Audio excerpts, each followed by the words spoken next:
Shalom, shalom, bien-aimés amis de Jésus. Nous sommes dans la présence du Seigneur et ce matin, en ce début de semaine, ce lundi matin, nous sommes rassemblés au nom du Père et du Fils et du Saint-Esprit. Amen. Alors, bien-aimés, ce matin, j'aimerais t'inviter. J'aimerais inviter quelqu'un ce matin à commencer à dire merci au Seigneur. Je voudrais t'inviter, bien-aimé, et je ne voudrais pas que tu te taises ce matin devant la grandeur de ton Dieu, devant la fidélité de ton Dieu, devant la puissance de ton Dieu. Il a veillé sur ton âme durant toute une semaine. Et ce matin, il te donne la grâce d'une nouvelle semaine. Alors j'aimerais que tu dises merci au Seigneur avec moi, s'il te plaît. Papa, je veux te dire merci ce matin. Parce que tu es le Dieu de sainteté. Seigneur, tu as veillé sur mon âme. Tu as veillé sur chaque membre de ma famille. Tu as veillé sur mon fils, Seigneur. Tu as veillé sur mon épouse. Et ce matin, je bénis ton nom. Parce que tu es le Dieu de sainteté. Et ce matin, mon cœur est dans la joie. En union avec tous mes frères et sœurs du renouveau charismatique. Seigneur, nous voulons te célébrer. Tu es le Dieu de merveille. Oh, alléluia. Est-ce que quelqu'un peut le dire? Est-ce que quelqu'un peut dire, Jésus, tu es le Dieu des merveilles?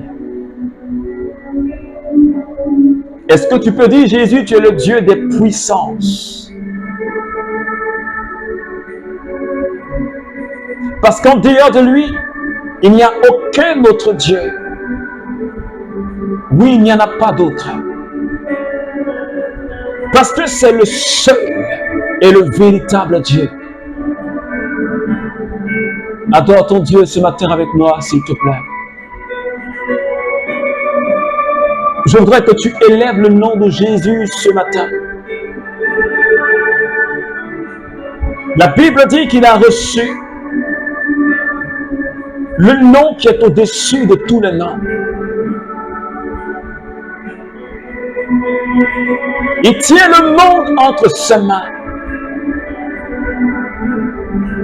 La Bible dit en son nom, les malades guérissent. En son nom, les sourds entendent. En son nom, les boiteux marchent. Oh Jésus, ce matin, je te rends toute la gloire parce que tu es présent et parce que tu es vivant.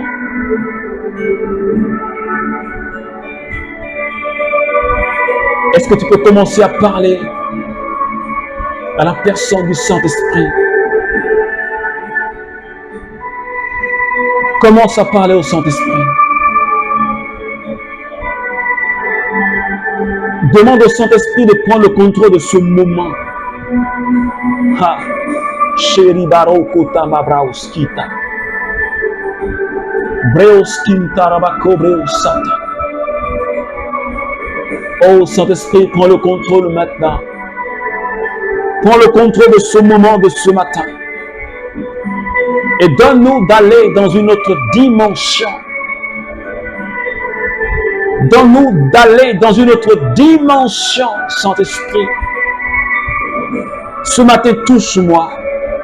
J'ai besoin de ta présence. J'ai besoin que tu me remplisses, Seigneur, pour cette semaine.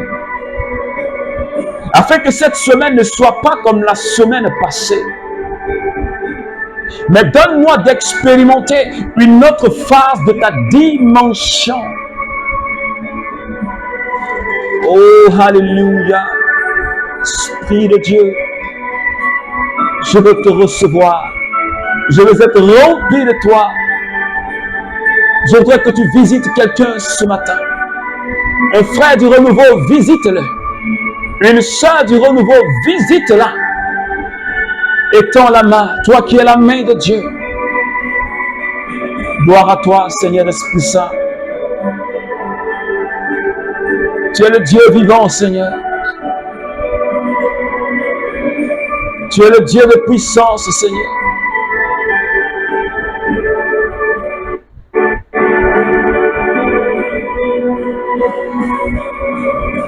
Que ton nom soit élevé. Que ton nom soit célébré, Seigneur.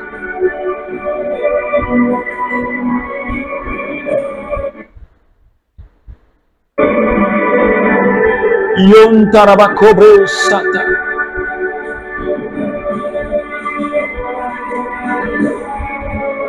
O rababababro kotorobo sherian tarabakero sata. Merci Saint-Esprit pour ta présence ce matin.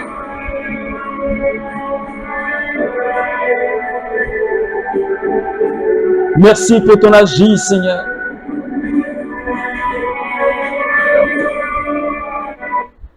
Merci pour ta force, Saint-Esprit.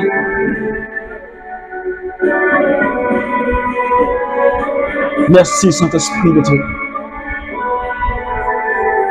Alors, bien-aimé, ce matin, j'aimerais que tu restes dans cette présence du Seigneur. Ne te déconnecte pas. Le Seigneur nous donne une merveilleuse parole à partager. Luc chapitre 13, à partir du verset 10. Jésus était en train d'enseigner dans une synagogue un jour de sabbat. Il y avait là une femme possédée d'un esprit qui la rendait infirme depuis 18 ans. Elle était toute courbée et ne pouvait pas se redresser complètement. En la voyant, Jésus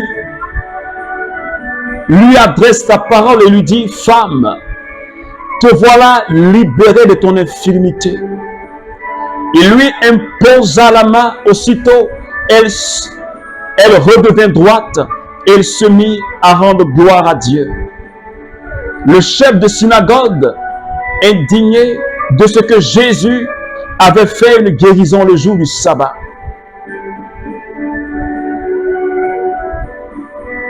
au verset 16, il est dit: et cette femme, Jésus dit, et cette femme, fille d'Abraham, que Satan a liée, voici 18 ans. N'est-ce pas le jour de sabbat qu'il fallait la détacher de ce lien? Alors, bien aimé, et cette semaine, le Seigneur a mis dans nos cœurs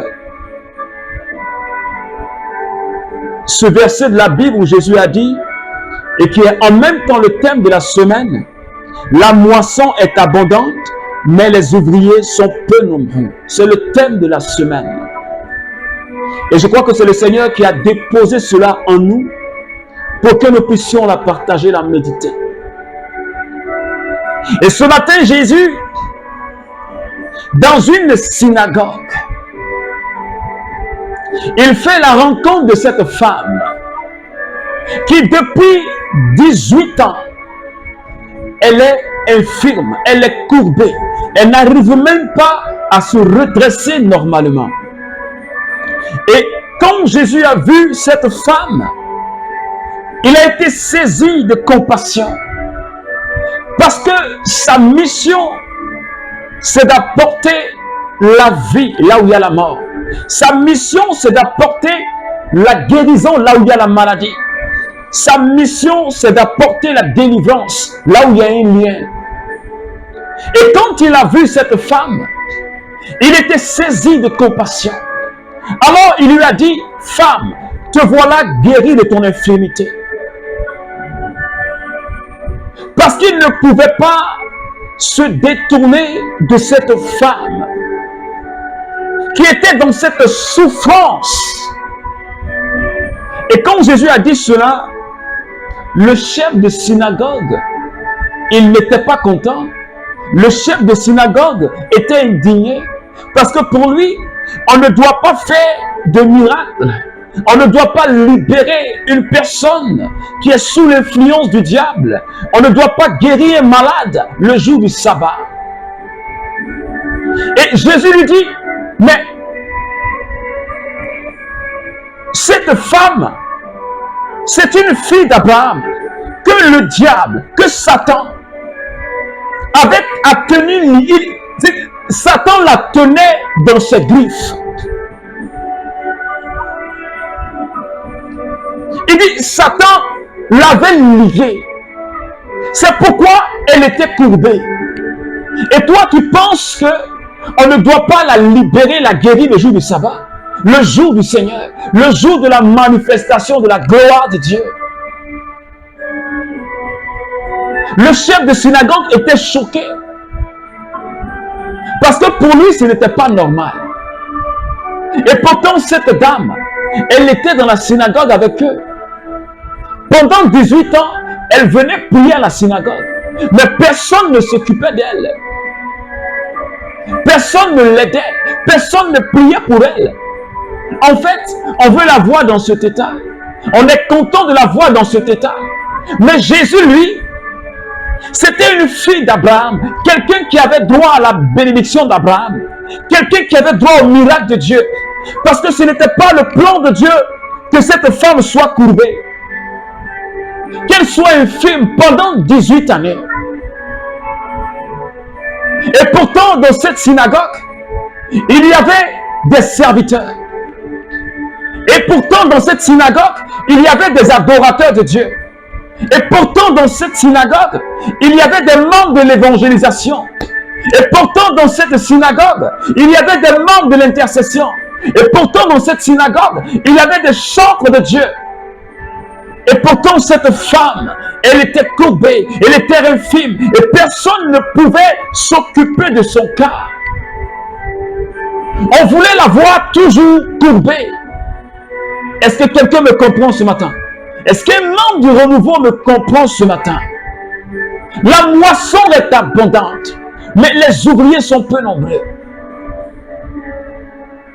Et toi et moi, bien-aimés, nous avons le plus souvent démissionné. Les serviteurs qui étaient dans la synagogue ont démissionné. Parce que cette dame, elle traînait sa douleur pendant 18 ans. Personne ne priait pour elle. Personne n'intercédait pour elle.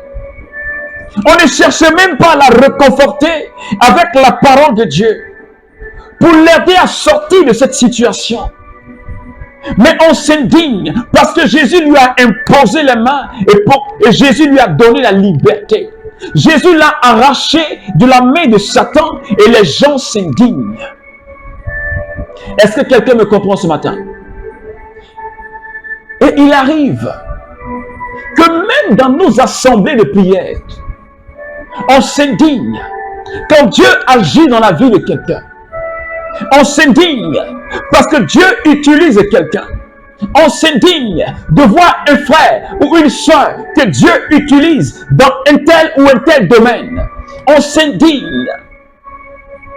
Et pourtant, quand cette femme elle a été libérée, la Bible dit, elle a commencé à rendre gloire à Dieu.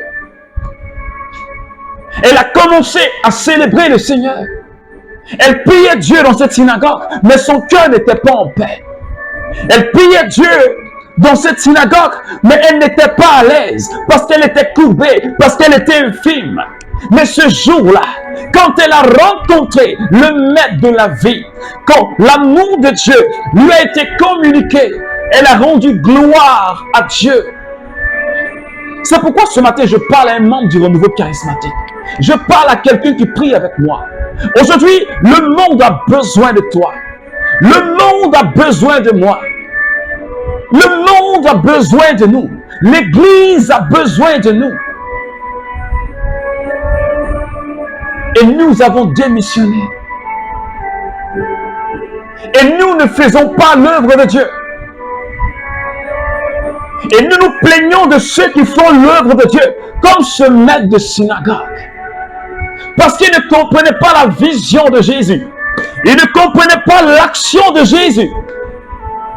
Il se prenait pour Dieu. Parce que pour lui, c'est lui qui a établi les règles. En temps normal et réel, il ne doit pas avoir de miracle dans la synagogue le jour de sabbat. Et pourtant, je ne sais même pas qui lui a dit ça. Je ne sais même pas si c'est écrit dans la loi que le jour du sabbat, il ne doit pas avoir miracle. Mais il a oublié que celui-là même qui était en train de prier pour cette dame, c'est le maître du sabbat. C'est le sabbat même qui est là. Est-ce que quelqu'un me suit ce matin? Je suis en train de nous dire, toi et moi, on doit se mettre à l'œuvre. Parce que tu es resté assis. Alors, ce n'est pas la première fois que nous parlons de ce message. Mais si le Seigneur insiste, c'est parce qu'il y a quelque chose à faire. Regarde aujourd'hui dans le monde dans lequel nous vivons. Des jeunes, des femmes, des adultes, des hommes meurent. Ils sont tenus liés par le démon en esclavage et dans la servitude. Qu'est-ce que toi tu fais, membre du renouveau charismatique? Dis-moi, qu'est-ce que tu fais exactement pour que ces âmes-là reçoivent le salut? Et pourtant, le Seigneur t'a mandaté pour que tu passes de par le monde, annoncer la bonne nouvelle, pour que des âmes soient libérées. Dieu t'a mandaté dans le domaine de l'évangélisation. Mais qu'est-ce que tu fais, toi, membre du renouveau charismatique? Qu'est-ce que tu fais, toi, membre du renouveau charismatique? Qu'est-ce que toi, tu fais? Parce que tu es assis dans ton coin, comme ce chef de synagogue. Il ne fait que critiquer. Il ne fait que parler. Il ne fait que parler, mais qui ne peut rien faire pour ceux-là même que Dieu lui a confiés. Lui ne faisait que parler et critiquer. Mais cette femme, elle était liée depuis 18 ans dans sa synagogue. Il n'a pu rien faire pour elle. Mais le jour où quelqu'un intervient, il se plaint. Qu'est-ce qu'il veut, ce chef de synagogue? Qu'est-ce que tu veux, membre du renouveau charismatique? Quand tu te plains, quand tu critiques, et pourtant des âmes se meurent dehors. Et pourtant des hommes se meurent dehors, sans même avoir la connaissance de Jésus. Cette jeunesse qui n'a pas de repère et qui se perd dans ce monde. Qu'est-ce que tu fais? Et pourtant tu es assis sur ta paroisse. Tu es assis dans ta paroisse, tu ne réagis pas. Mais quand les autres réagissent, tu critiques. Pourquoi? Dis-moi pourquoi. Et pourtant sur ta vie, il y a la grâce de l'évangélisation, mais tu n'agis pas. Sur ta vie, il y a la grâce de l'intercession, mais tu ne pries pas pour les âmes qui se perdent. Mais tu te plains pour ceux qui le font. Pourquoi?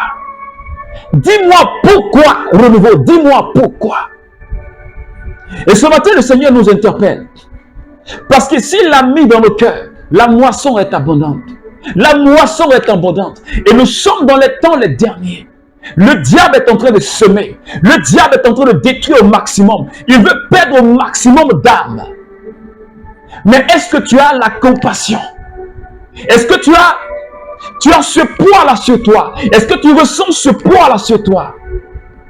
Est-ce que tu ressens ce qui est dans le cœur de Jésus? Qu'est-ce que tu fais? Alors ce matin, j'aimerais t'inviter à te lever, s'il te plaît. Je voudrais que tu te lèves, s'il te plaît. Ne reste pas assis dans ton coin. N'attends pas. N'attends pas. Mais lève-toi pour les âmes qui se perdent. Prie et fais des sacrifices. Parce que dans le monde des ténèbres, le diable, il a mis tout en œuvre pour qu'un maximum de personnes soient perdues. Mais toi, que fais-tu? Et pourtant, la grâce repose sur ta vie, membre du renouveau charismatique. Tu penses que c'est à là où tu es là, c'est là seulement qui est ton lieu de prédilection. Mais le Saint-Esprit te dit, sors de là. Il dit, sors de là. Parce qu'il y a des âmes qui t'attendent. Il y a des vies qui t'attendent. C'est pourquoi ce matin, nous allons prier le Seigneur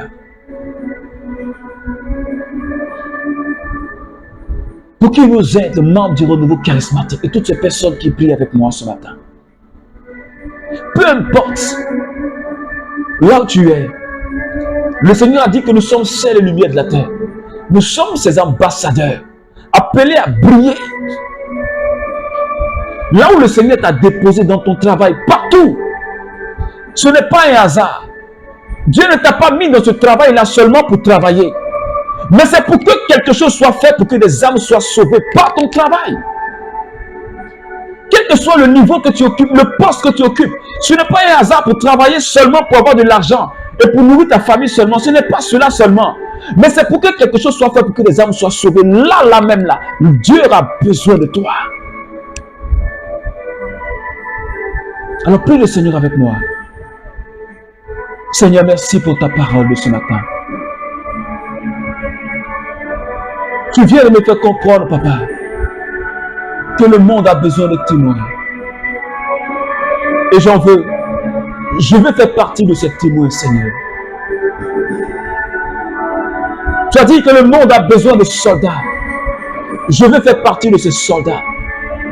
Pour que ton royaume s'étende. Pour que la lumière s'étende. Accorde-moi la grâce tout au long de cette semaine à parler de toi, Seigneur, et à gagner les âmes par tous les moyens, Seigneur. Merci, Jésus. Alors, bien-aimé ami de Jésus, que la grâce et que la force du Saint-Esprit te donnent du zèle et de l'audace pour la mission. Alors, je t'invite à partager cette vidéo, cette prière, si cela t'a fait du bien. Alors que Dieu te bénisse, au nom du Père et du Fils et du Saint-Esprit. Amen.